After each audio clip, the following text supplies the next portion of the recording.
And welcome to another virtual edition of the Right Circle. The Right Circle is a space created by the Prabha Khaitan Foundation, where book lovers get to rendezvous with some of the most celebrated Indian authors in the country. The Prabha Khaitan Foundation endeavors to address the cause of women through boutique events tailor-made for like-minded literary enthusiasts across various cities and overseas. When the world plunged into the grimness brought about by the pandemic, the foundation geared up its efforts to ensure that patrons are not deprived of their passion for literature, and they reformatted their sessions to go virtual very promptly.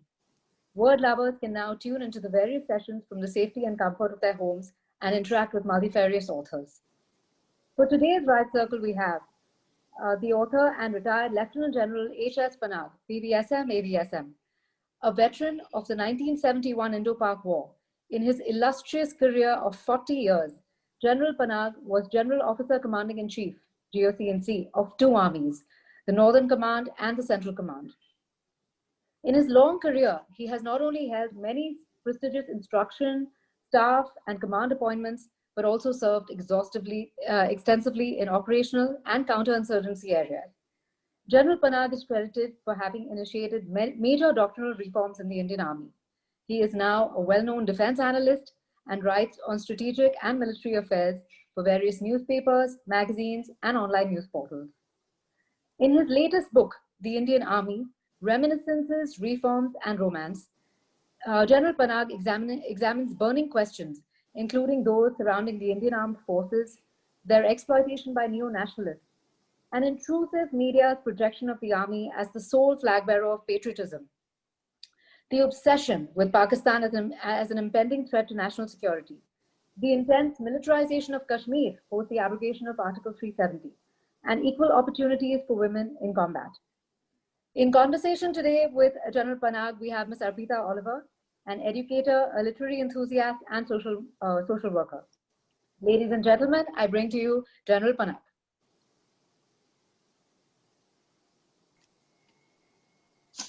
A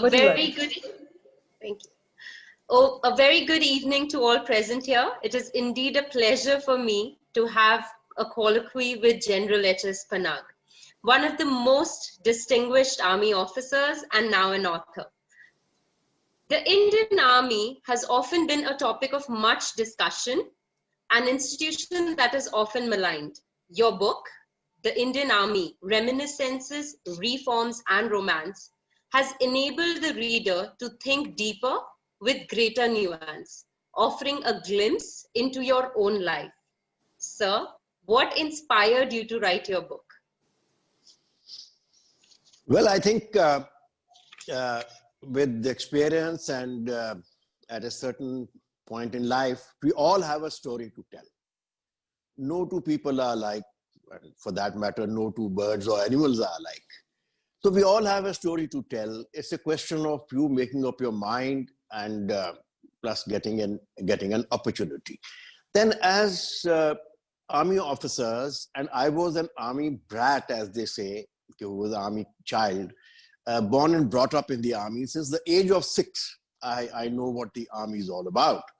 And then 4 years under training, then 40 years I was in the army. Then I was also a judge with the Armed Forces Tribunal. So I came across military personnel functioning in a very complex environment. On one hand, they are ordinary people. And just like you and me, they have their aspirations, they have their families. Then they are bonded together by camaraderie where they serve. Then they face danger together. They serve under adverse conditions.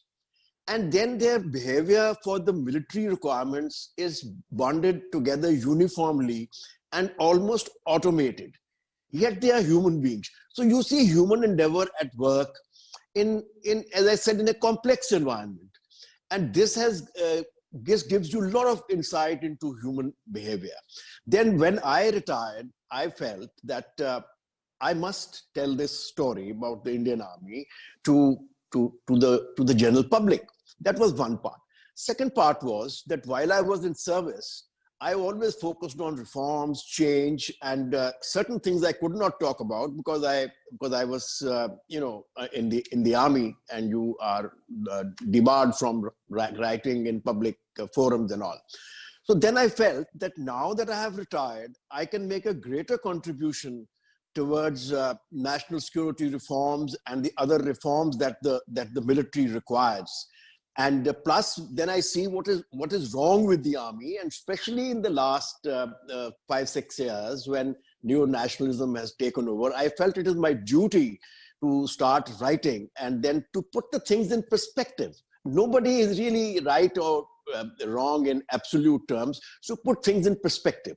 So this is what forced me, this is what I would say inspired me to write. Social media was another thing. That's the last point I'll make on this. And that is because I came on Twitter in 2009. It's 11 years. I mean, I was just taking count of my tweets. It's 120,000 tweets I have made in these 11 years. And this is where I actually started. I learned the art of talking to public. Earlier, being in the military cocoon, one was, always giving orders, taking orders, and functioning in a cryptic kind of language. So now I got exposed to how to talk to public. And incidentally, through the social media only, there was a young journalist, Karuna John, Mr. John Dial's daughter. She said, "Sir, why don't you write?" I said, "But who will give me an opportunity?" So she said, "Well, I work for the News Laundry. I can put in a word." And so anyway, I got in touch with News Laundry, with Madhu Trehan and with Abhinandan Sekri. They gave me a chance. Then, of course, there was no looking back. I wrote for Indian Express. I wrote for Times of India. I now write for the print. I mean, I have penned over 300 odd articles on all kinds of subjects. So this is the story of what inspired me and how I came to write a book. Wow, that's just so beautiful. Thank you so much for sharing that with us, General Panag. My next question for you is that you intrepidly voiced out your concern against any immoral practices in the organization. Were there any repercussions in doing so? Look, the army has army's rules, regulations. I would say even the military ethos is absolute and it is enforceable. Yet, we are also human beings who have got their own failings, as I mentioned earlier, that no two human beings are alike. And our law, our rules, as I said, regulations, they bridge the gap between what are the army's ideal requirements and what are the human failings. So overall, the military behavior is generally as per in set kind of, it's compartmentalized. Having said this, because of human failings, there are problems within the army where you being very upright and all, or you being very outspoken, you may run into a problem with your superiors. By and large, I think everybody understands that professionalism matters, and also uprightness, honesty, integrity matters. So if you have no major flaws on which I would say a person who is failing in his test of military leadership wants to exploit you or harm you, if you have no flaws, then he has got no reason. Then the military ethos, believe you me, a person may not agree with you, but so long as he feels that this man has got excellent leadership qualities, he's upright, he's honest, he's straightforward, he'll do you no harm. So I personally, in my entire 40 years career, never felt that anybody had picked on me because of my outspokenness or my rather radical views. In fact, if at all, I got encouragement. Towards the fag end of my service, I did get into a bit of a controversy when I was GOC Northern Command with the then Chief of the Army Staff. But then those things always happen. There are differences of opinion, and then your superior has got his own views, you've got your own views. But I don't think that any harm was done to me ever or at that time. And even today, I and the general, the then chief, remain very good friends. In fact, we are family friends. Wow, thank you so much for sharing. I appreciate your unconventional perspective towards what is deemed normal to many. The army is often seen as a preserve of men, but enough women have fought heroic battles to bust that myth. The irony is that of the 40,825 officers serving in the army, a mere 1,653 are women. How, according to you, can we bring gender neutrality in the Indian Army? I think long strides have already been made, and many brave women officers have fought battle in and out of in and within the army and in the courts. And you are all well aware of the Supreme Court judgment that has now permitted permanent commission for the women officers in all arms except the fighting arms, that is armor, artillery, and infantry. And there also, I feel it's a matter of time, and I'll come to that point later. Actually, going back in time, in 1992-93, when women officers were first allowed to enter the army, the military was actually did it as a condescending act, as a more of a cosmetic appendage, just because there were a lot of talks of gender neutrality, etc. So when that happened, and so the physical fitness standard and certain other terms and conditions of service were not streamlined. Plus, the military was not really ready. However, as the time progressed, and the women officers also performed quite well, there were problems. There were problems of male exploitation, the usual, and there were also problems of errant women officers. But over a period of time, the women proved their mettle, and we reached a stage where today they have been granted permanent commission in all fields except, as I said, the fighting arms. But here also the onus lies on the women. So as I said, the physical fitness standards were kept low initially. Now they have been raised, and terms and conditions. Just so long as women officers are prepared to withstand the similar rigors, of course, with certain concessions which are biologically required for women, and they are prepared to undergo same privations, I think it's a matter of time before the women will be allowed in all arms, all services, including in combat arms. There are precedences. If you look at the history of the Soviet Union, erstwhile Soviet Union, or Russia, as we call it today, and read its history of Second World War, you will see that women played a stellar role in the Russian army. And the best snipers in the Russian army were women. In America also, the women have come in a big way, and gender equality has made giant strides. But even there, they have a problem. I think the time has come, and in India, our women are doing exceptionally well, and army will become gender neutral. I'm 100% sure about it. But yes, the needs of the army, merit must always prevail, and it should not be for the sake of only for the sake of gender equality. Thank you, sir. That definitely enlightened what we were looking for.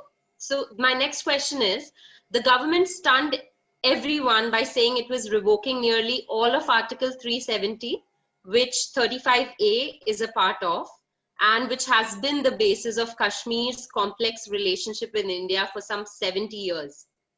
What do you have to say about the situation in Kashmir post the abrogation of Article 370? What are your thoughts on the decision made by the government? You see, Article 370, or whatever it was left by 5th of August 2019, was actually only symbolic. Most of the major hurdles that where they brought the state into conflict with the Indian Union because of Article 370 had already been taken care of. You know, in the previous 50, 60 years. However, it was a symbolic thing. It was a kind of a symbolic bond, a hope because of the ongoing insurgency there also. Mind you, the insurgency in Jammu and Kashmir, unfortunately, is religion driven. It is not an insurgency because of economic reasons, and religion driven because of affiliations and the mischievous designs of also of Pakistan, which is the next door neighbor, which is the theocratic state. Whereas India is a kind of a multi-religious, multilingual, multi-ethnic society, and we are a democracy and a secular country. So this is the driver there. So this has put it into conflict with the rest of the country. Whereas we could have treated the same insurgency the way we have treated the insurgencies in the Northeast. In the Northeast, no matter what happened after the insurgencies began in 1956, and we kept the dialogue open. We never eliminated the leadership, and even today we are still talking to NSC and today, and their agreements is waiting to be signed any day. So, however, J&K sort of has become an emotional issue for the nation, because at the root of J&K insurgency, as I said, is religion, and plus Pakistan, the hand that Pakistan plays, or the proxy war, as they say, that Pakistan engages in. Having said this, so it was in this environment, 370 was still a symbolic hope that, okay, we will get some autonomy, something to hang on to. So by taking it away, we did actually, what should I say, we dealt a blow not so much to the insurgency, but to the psyche of the Kashmiri people. That here was something that they had, which was a little different from others, and that was something which they could hope for, and now we have removed it. But having said that, as I said, most of it had already gone, and it was a government decision. I have no quarrel with that. Having said this, coming back to the insurgency per se, no insurgency can be solved by as a military problem, by the use of military alone, by use of force. It is always a political process that solves insurgencies. Yes, militarily there is a solution. It's called the steamroller solution, that you run a steamroller from end to end. Certain countries have done it. Sri Lanka did it against the LTTE. But India is a proper democracy, a multicultural, multiracial, multi-religious society. Can we afford to ever think of running a steamroller? So there is no option in Jammu and Kashmir but to win the hearts and minds. Unfortunately, not only this government, the previous governments, they have not done enough. And here also the Kashmiri politicians, or the Jammu and Kashmir politicians, mainstream politicians, they have also not delivered. Their delivery was inadequate. I mean, the one counter to insurgency is better life, better development. They couldn't provide that. So the insurgency has not ended with 370. In fact, since 5th August 2019 to now, it's almost at the same levels as it was previously. It's very low compared to the 2000, 2005 up to 2011 even. But it is there, and the people remain dissatisfied. So we have to attack the hearts and minds. And the sooner the governments realize this, the better it would be. And for the rest of us as a nation, we must not get emotionally upset over it. Treat it like any other errant kind of a group of people, a youth, or whatever you may like to call them. Don't get too emotionally upset. Don't make too much of noise. I mean, today the insurgency is at almost 1/10 of what it was when I was UCNC, and that was as late as 2007, 2008. But the noise that we hear today about it is so high in terms of decibels that I think it's 10 times what we used to hear then. So I think I will leave it at that, focus on the hearts and minds, and this, this sad phase of Jammu and Kashmir will also end with that. Wow, that was really thoughtful, sir. Um, what, according to you, are some of the major concerns in the Indian Army right now, and what could be the remedial steps or advice from you to overcome the same, according to you, sir? You see, we have the Indian Armed Forces have not kept pace with times. The last major reforms that we carried out were in 1980s, and they were completed by about mid 90s. And after that, there has been no worthwhile modernization. And at the root cause of this is that that India doesn't have a formal national security strategy. Our politicians do not focus that much on national security, and they have very limited experience. And since there's civil supremacy, as it should be in a democracy, so they are guided by the bureaucrats. And bureaucrats remain at loggerheads, with the army to ensure the superiority or supremacy of their service and their authority. So now when you do not have a national security strategy, so you do not know what kind of army you want. Because what leads to a national security strategy is a strategic review. What kind of threats are we likely to face? What in the near future, mid-term, long-term, what kind of army do we require for that? How we must fund this army? So when you don't have a national security strategy and you are functional, then you try and make incremental changes to it. And then there's a shortage of money in a developing country. It's always the guns versus butter theory. So the money is limited. So this has left our reform process virtually rudderless. So suddenly you hear of, we want to import 100 aircraft, and then somebody suddenly comes up because there's no money, we'll produce it indigenously, there's a delay of 10 years, 20 years. I mean, it's an ongoing thing. You can pick up anything. What highlights this is that up to the month of April, our chief of defense staff, our defense minister, every second day made statements. Our armed forces are ready. We are ready for 2 fronts or 2.5 fronts, China, Pakistan, internal problems. And moment the conflict began, and mind you, it's a conflict on the margins. It is not a full-blown conflict. We were all over the world capitals scurrying to buy arms and ammunition, and money was being sanctioned here and there. So this is one aspect, which I would say. The other thing that ails the army is there is a drop in the leadership standards. And I think this particularly to do with the officer corps, and this is more to do with their intellectual education.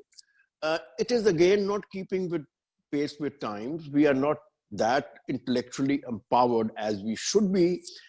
And no one can become a general today virtually in the United States unless he is got a doctorate. So they have to mandatorily spend 2 to 3 years in a civilian university, to get themselves educated at the higher level. Intellect or military education forms the backdrop, which though your actions may be small, and those are covered by training so the intellect, the higher education deals with why of matters military, and training itself deals only with how of it, how to do it. So without the backdrop, so the actions that you take become a little, they hang in midair, it remains suspended animation. And the third problem is that which I visualize, in my view, currently is that the army is being sucked into the political life because of the Bharatiya Janata Party and its mother organization, nationalism is very important to them, and there's no harm in that. But nationalism in its extreme form is bad. And military is closely associated with nationalism. But as a fallout, we have got the army involved in every facet of our day-to-day life. Examples are given like that on social media. Oh, you can't stand in a line because of demonetization to change your money or to change your money. And look at the soldiers standing at Siachen. Army is making bridges. Army is organizing spectacles. Ironically, on 3rd of May, when probably the Chinese were knocking somewhere on the LAC, the military was busy organizing fly pasts and other kind of celebrations for the COVID warriors. Laudable cause. Certainly, we must celebrate the COVID warriors, but at the same time, do take care of the enemy at the gates. So this is an issue, and the military must remain apolitical so that their advice is impartial, and they do not start identifying with a political party, because tomorrow there may be another political party. So then the army will get divided on political lines. Absolutely, sir. And this brings me to my next question. It is perceived now that LAC could end up like LOC, with more Indian army deployment after China tensions ease. What are your thoughts on this? I think it is the probability of this happening is very high. And I'll explain to you the reason. That, as we go forward towards the LAC in Ladakh, in particular, it's different from Northeast a little. Up to a certain point, that's about 150 kilometers from Leh, the terrain is very rugged. The valleys are narrow and the terrain is very rugged, very high features like what you find elsewhere in mountains. But as you reach a certain point like Chishul and in equivalent places in Dungti Valley and all, then you become an extension of the Tibetan plateau. The valley height becomes higher, they become broader, the surrounding hills become gradual and interspersed with some rugged features. And of course, the altitude becomes much higher. So now between this, ideal for defense are the high features. So our main defenses used to be on the impregnable heights from where the plateau began. Whereas the LAC from this place was anything from 10 to 100 kilometers because of the ground configuration.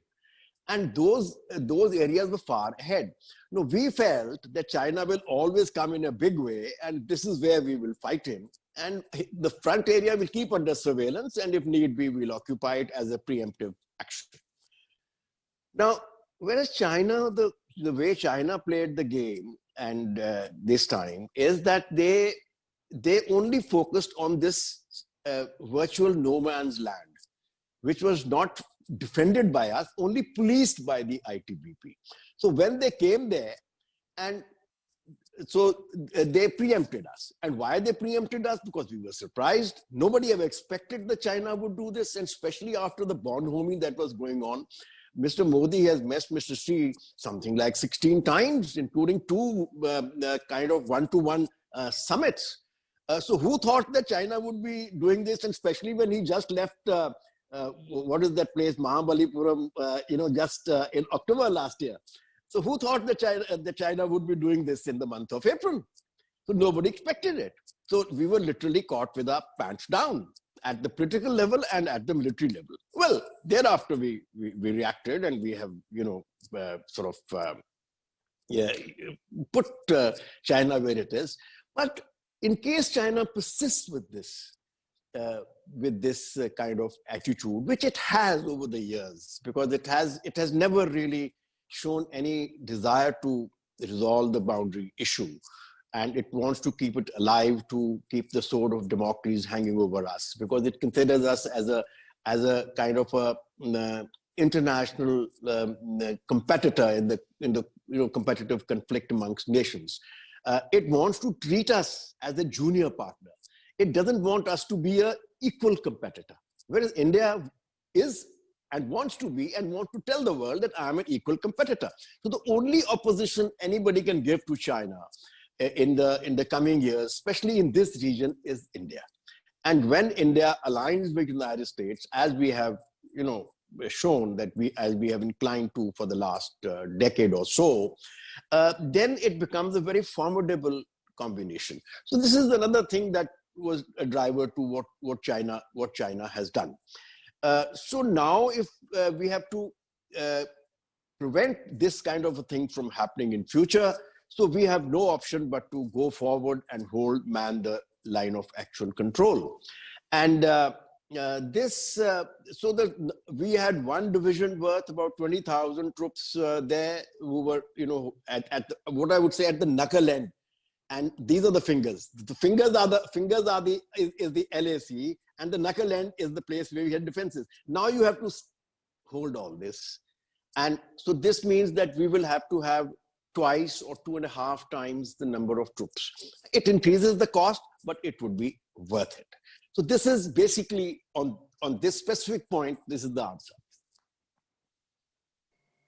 Wonderful. I really hope this advice is taken into consideration by the Indian Army. Sir, I know a lot of our viewers have questions for you. So I'll just ask you one last question from my side. What are your views on the pension provided to the veterans in our country? I think there was this long outstanding demand of one rank, one pension. Because the pensions used to be were of these veterans, and for that matter of the entire All India services, were not revised in the manner that they sort of with the new pay scales that every pay commission used to bring about. So this one rank, one pension, particularly for the armed forces, because why for the armed forces? Because they retire young. Our soldiers retired at 43, 44. And most of the army officers retired at 50, 52, whereas in the civil, you continue serving up to the age of 60 years. And so they are paid for longer years, and consequently their pensions also become higher. So the military men get less money while they are in service for the period they serve, and then they get less pensions because of that, because it's also linked to pay. So with one rank, one pension, which the government granted about 3 years ago, I think I would say 95% of the aspirations of the ex-servicemen are met. The pension at this current scale, and at which the current scale, existing conditions of our economy and the prevailing standards of living, is quite adequate, right? And it meets your basic needs. It allows you to live with dignity, a life almost similar to what you have led in the army. And then there is a certain amount of, the extended privileges of this thing that the military has, like our health schemes, then the fact that you still can use the canteens and all. So overall, I would say the pension is quite adequate. And though there is always scope for improvement, like ex-servicemen demand that should be 100%, not meet our aspirations up to 95% as the government has met, I think it's very reasonable. And in pension alone, and if we have done a reasonable amount of saving, you can live with dignity. I do not have too much of property, my personal ancestral property or what I have inherited. But still, I feel that with my pension and whatever little I had saved and the way I had done my investments, I lead a very comfortable life. Thank you so much, sir. We're truly enthralled, enchanted, and enamored after listening to you. We're now going to open questions to the members of the audience. Can I request Reema Mukherjee to unmute herself and ask her question? And after that, we'll bring in Siddhant and then Mudit. Hi, ma'am. Hi. Yeah. Can I ask, ma'am? Yes, please. Go ahead. So, sir, I read about you on open source Your father, Colonel Samsher Singh, was Sarpanch for 20 years and taken social initiative for ex-servicemen. You yourself retired as a general officer. We see that victory of armed forces become key point in election campaign. What is your take as an ex-serviceman on crime against naval veteran in Mumbai and political party, that is Shiv Sena? Yeah, you see, I think over a period of time, the veterans have lost their stature that they earlier had. My father was only retired as a colonel. And if he were walked up to the local administration officers because he functioned as a Sarpanch and did a lot of social work, firstly they knew who he was, and he retired as a colonel. Colonel was a big rank those days. Then they gave him phenomenal amount of respect, and then they listened to him. And today I retired as an army commander. Indian Army has only 7 army commanders in all, and then we have the chief. And I'm a well-known person on social media and otherwise because of my writings and all. Yet, when I go for anything to the local administration or wherever to the government offices, I'm treated with as a kind of I mean, from where, who is he? Why has he come about here? Why is he asking us all these questions? Why is he telling us this is wrong or that is wrong? Very limited amount of respect. Here in my own district, I live very close to the district headquarters, just about 2 kilometers away. There was a deputy commissioner who was an IAS officer, and I met him a number of times. I used to always introduce myself, I'm so-and-so, and General so-and-so. And he kept till he left 2 years later, still calling me a colonel. So this is how the kind of respect that the veterans' respect has gone down. And then, look, veterans also do commit offenses and do commit crimes. But I think as a first step, no matter what the veteran is doing, the moment the veteran identifies himself and says, look, I am so-and-so, I think thereafter, he should be handled with dignity.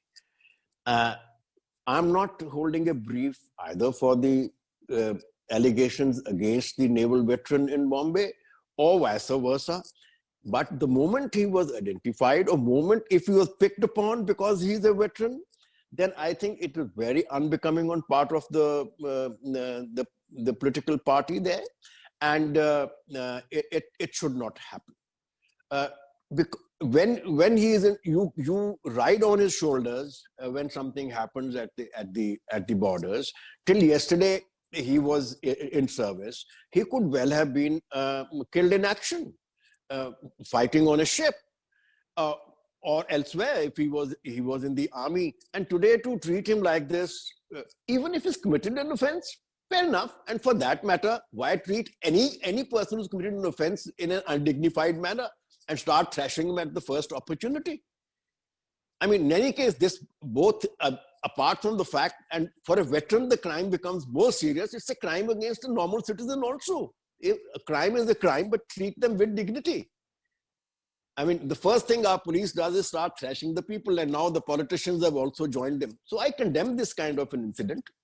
And I feel that every citizen, and more than them, the veterans must be treated with dignity. Absolutely. I totally agree with what you're saying. Next, can we have Siddhant unmute himself and ask his question? Hello. Yes. Good evening, sir. I'd like to ask you a question regarding the Kashmir issue. Do you think it's high time India builds a border fence in Kashmir? Because it seems pretty unrealistic that India is going to capture Pakistan-occupied Kashmir and Askai Chin. To curb militancy in the region, do you think it's better that India just builds a border fence? Because I feel war with Pakistan over Kashmir is unrealistic. So what do you think? I entirely agree with you that a full-scale war between nuclear weapon states, between India and Pakistan, or for that matter, between India and China, a full-scale war is, the probability is very low. Incidentally, we already have a fence existing for almost along the entire length of the LOC in Jammu and Kashmir. It runs from the Chenab River, Chamjauria, and it goes all along this thing up to the Pir Panjal, up to the Great Himalayan Range. Only thing it's not there in Ladakh, because in Ladakh situation is very different. And its length is almost 550 kilometers. It was made as far back as 2003. But because of snow conditions and all, it gets partially destroyed every year. But nonetheless, it is repaired. But no fence, no barrier ever stops, can ever stop a soldier or an infiltrator in absolute terms. There was the Berlin Wall. There have been many other impregnable barriers created, but people used to always manage to cross. So it's a relative issue. Only thing is that the fence can become more sophisticated as Israel has made its fence more and more sophisticated, with more sensors, with more automated weapon systems and all, which are on the fence. But it's a factor of money. When this fence was made, I think it cost just about 300 crores. I mean, if today you were to make this fence, it will cost 6, 7, 8 times that amount of money. So there is this thing, and it is being taken care of. But the terrain is also a big factor. You cannot always, there is no 100% surety that the infiltration can be stopped in this manner. But yes, we have come a long way, and infiltration is at a much lower ebb than what it used to be. In fact, the Minister of State just announced yesterday that there has been no very limited infiltration from Pakistan in the last 1 year.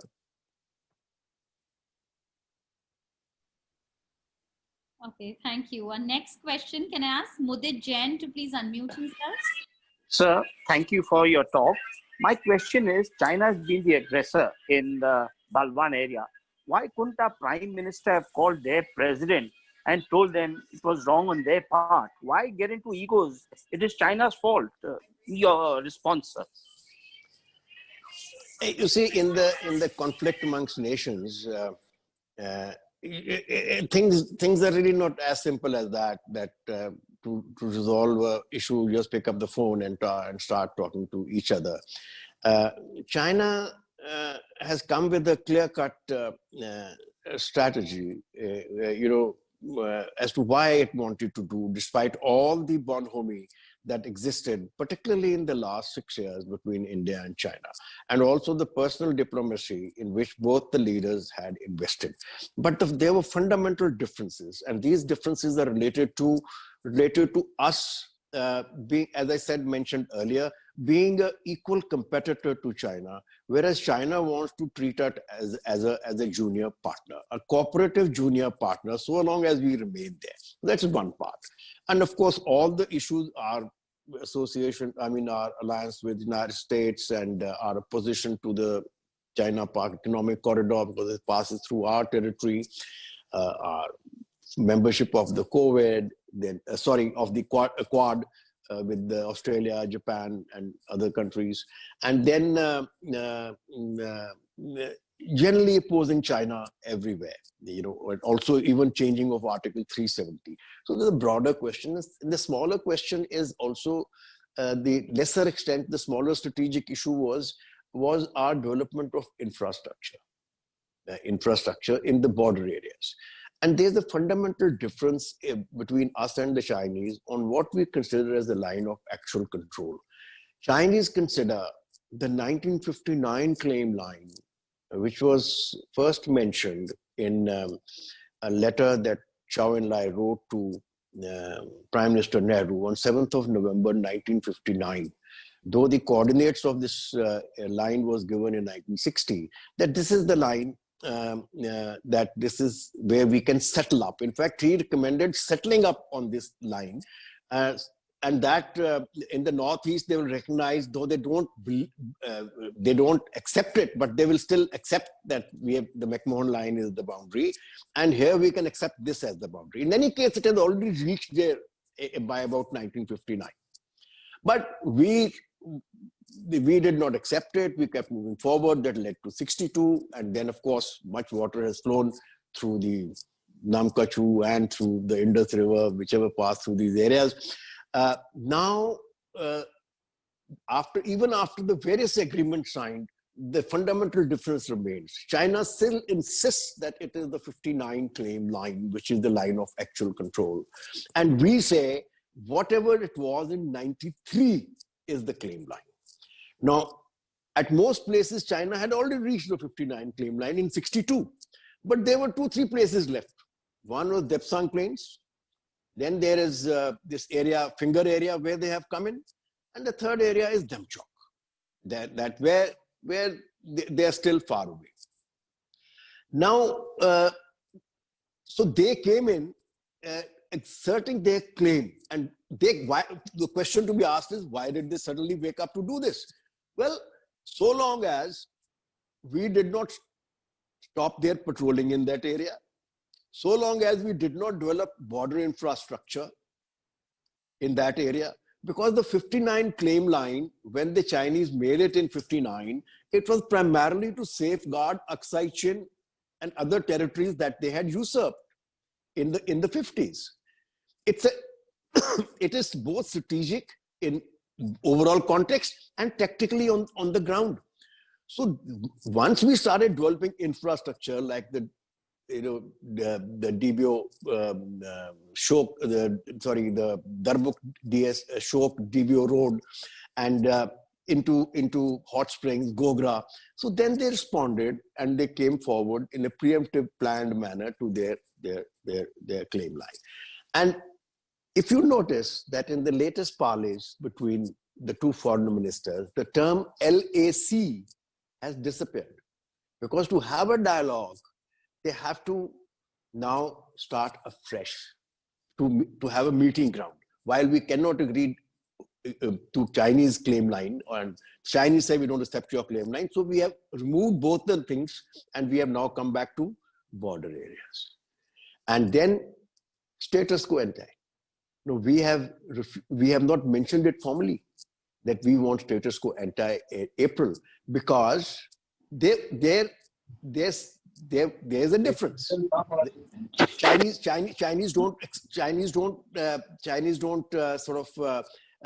think that they have crossed any kind of territory of India, and they feel that they are in their own territory. And this is just, of course, to move forward with the negotiations. Otherwise, the Raksha Mantri has spoken both in the Lok Sabha and in the Rajya Sabha, and he's clarified our viewpoint. I think there is one message that China has sent, and I have written about it in my column today. You can read in detail. And this message is that let us negotiate to find an overall solution. And this is why the tone of the foreign minister's joint statement is accommodative. And then they also said that we will have talks between special representatives and at the working mechanism that is already in place. And I think these talks will go on. In the interim period, I feel, and I hope it happens, that there may be a disengagement before the winter sets in, allowing the additional troops to pull back. And then how we progress with the talks, with these parleys that are going on, may probably lead to a summit between Xi and Mr. Modi, as you are suggesting. Yet heavens haven't fallen. There is enemy at the gates, but we have also got a fortress there, and we are not going to allow this gate to open just like that. And we are equally capable of opening gates elsewhere into his territory, as you've seen a sample of it on the night of 29th and 30th August, where we reoccupied the Kailash range for the first time after 1962. So I am very hopeful. But should diplomacy fail, then I'm afraid the threat of a limited war will continue to loom large over us. Our next question, can I bring in Ashima Kohli and then Pallavi Sharma? Can you please unmute yourself and ask your question? Yeah, thank you, ma'am. Thank you so much. Thank you, sir. You have enlightened us. I'm a little curious to know about actually the surgical strike post the Uri attack. If you can just tell us, did India actually avenge the Uri attack, or was it a government hype? Just wanted to know that. You want to know about the first one, the 2016 one? Yes. Or the second one, which happened after Pulwama? If you can tell us like one by one, both. Okay. Well, what happened is that, you see, as I said, Kashmir and Pakistan, they make us all Indians very emotional. Though, mind you, we are the same people. If you watch Pakistani serials, they wail like us, they mourn like us, they eat the same food, they have same saas bahu problems and what have you. But for whatever reasons, as the children of partition, we are emotionally at each other's throats all the time. So Pakistan, of course, is continuing to organize the ongoing insurgency. Now, first, what happened on I think it was somewhere around 18th of September 2016, that, or 11th, I think 11th, that there was this incident where terrorist attack was there at an army base. Now, while the attack was going on, it could have been one more attack in which 4 terrorists would have been killed, and obviously we would have suffered some damage because it was a surprise attack. But unfortunately, there was a fuel dump there, and that caught fire. And as a result, overall consequences, we lost 19 men. Now, this 19 men means a lot in one go, and that was, and then, as I said, there was this hype being built up by the present party in power, which had earlier, when it was in the opposition, made a big issue of these, the army's hands being tied behind the back. Though, mind you, there was never any such thing ever, whether under the Congress government or under Mr. Vajpayee's government, no hands were tied. You could do whatever you want. So they decided that this time we must punish Pakistan, because we can't go to a full-fledged war. So at least let us do something short of that. So then we organized this surgical strike, which was more symbolic in nature, not so much about the kind of damage that we did. Though much hype has been made by making a film about it, the total depth of penetration was only about 1.5 to 2 kilometers, which is something in course of normal patrolling also we do. But yes, for the first time, we owned the operation. Normally, we never used to own the operation.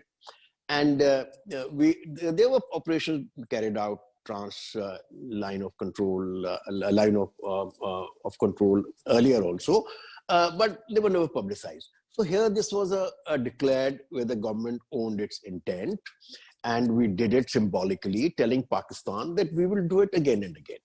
Well, Pakistan, on its part, and rest of it, mind you, was all hype. Much was made of it. It was a very small operation. It was a very tactical operation, good operation. I have no doubts about that. And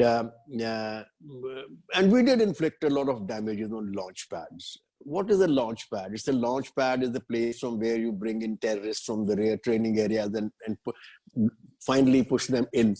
So they keep changing. They generally, it's nothing more than 1 or 2 huts and things like that. But nonetheless, it was this number of launch pads was simultaneously destroyed, and more symbolic, as I said. But could have been done on the quiet also, but that's a government policy. Rest of it was all hype. The celebrations, the first anniversary was celebrated in 2017, 18, much was made of it, and now we've just forgotten it. I mean, it's no work because it no longer serves any purpose. I mean, there are many more things that, I mean, if you take the operation on night of 29th, 30th August, it's probably a far superior operation. So there's more to celebrate. So this was more hype, but yes, symbolically, it was required and it was done. The surgical strike that we did post Pulwama, or other airstrikes at Balakot, I think were more strategic in nature. We penetrated not only POK, we penetrated into Pakistan and sent a message to them that we will punish you in case you indulge in these kind of actions. Well, not that they stopped them, but this was again symbolic, because 45 men dying in a single action is extremely high. So that was a great success, the part of it. But we went wrong in one thing. So when you do something, you must be credible. So if you go and bomb a building of a madrasa, so either the building is up or it's down. You can't have holes in the roof and the bombs went in from there and came out of the window, and those kind of yarns were spun.